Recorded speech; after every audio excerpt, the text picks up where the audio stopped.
आज चाहिँ म कुरकुरे खाँदै कतातिर जाँदैछु भनेपछि साथीहरू हैन म चाहिँ उता मम्मीको ठाउँतिर जाँदैछु। मेरो मदर इन लले चाहिँ उता मल छिर्दै हुनुहुन्छ। मल भन्नाले पनि दबाई छिर्दै हुनुहुन्छ। अस्ति नै उताको खेतमा छिटेको, आज यताको खेतमा एउटा घरमा थियो लास्टै घाँस, त्यहीमा छिर्दै हुनुहुन्छ। सो त्यतैतिर जान लाग्छु म चाहिँ। जाँदा जाँदै हजुरहरुलाई हामीले पहिला माछा मार्ने ठाउँ देखाइदिहाले। देख्न सक्नुहुन्छ हामीले यतैतिर माछा मार्थ्यौं पहिला। कति सफा पानी आइरहेछ आज चाहिँ। हाम्रो मम्मीलाई देख्न सक्नुहुन्छ साथीहरू, त्यतातिर यस्तो घाममा मल छिर्दै हुनुहुन्छ। फेरि मल भन्ने आइहाल्छ के, दबाई मतलब दबाई छिर्दै हुनुहुन्छ हाम्रो मम्मीले चाहिँ। यतातिर देख्न सक्नुहुन्छ। यतातिर म बसेर कुरकुरे खाँदैछु। कुरकुरे हो कि यसको नामै परेको छैन। खाँदा खाँदै थिएँ, त्यो टमाटरको चटनी रहेछ। फेरि त्यही खोल्न लागेर खान लाग्थेँ म चाहिँ सडकको छेउमा बसेर। मम्मी चाहिँ उता मल छिर्दै हुनुहुन्थ्यो।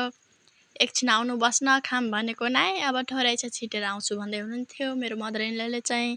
म चाहिँ त्यसो भए पछि आउनु भनेर एक्लै बसी खान लाग्थेँ। हजुरहरुलाई देख्न सक्नुहुन्छ साथीहरू। यसमा फेरि कति राम्रो चटनी हुँदो रहेछ कि टमाटरको के को, यस्तो राम्रो हुँदैछ। लगाएर खाएछ एकदमै मिठो हुँदैछ। त्यही लगाई खान लाग्थेँ मैले चाहिँ।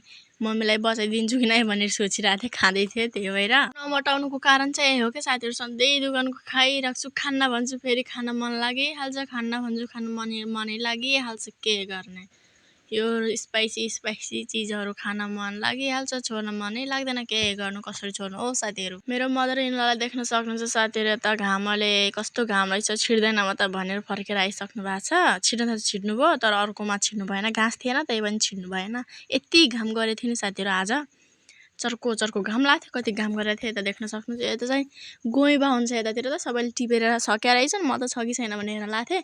तरकारी त खाँदैन मामी, त्यही भएर त्यस्तै देख्न लाग्थेँ। बोल्दाखेरि पनि कस्तो जिब्रो लटपट्याएको साथीहरू। मैले चाहिँ मम्मीलाई बचेको कुरकुरे खुवाइदिएँ, किनकि मम्मीको हातमा मल लागेको थियो नि। मल मतलब कि दबाई लागेको थियो, त्यही भएर खान मिलेन। त्यही भएर मैले खुवाइदिएँ साथीहरू। सो हामी मलसल छिटेर यताउता गरेर घर आयौँ। मम्मीको साथी आउनुभएको थियो, चाउचाउ पकाएर खायौँ साथी।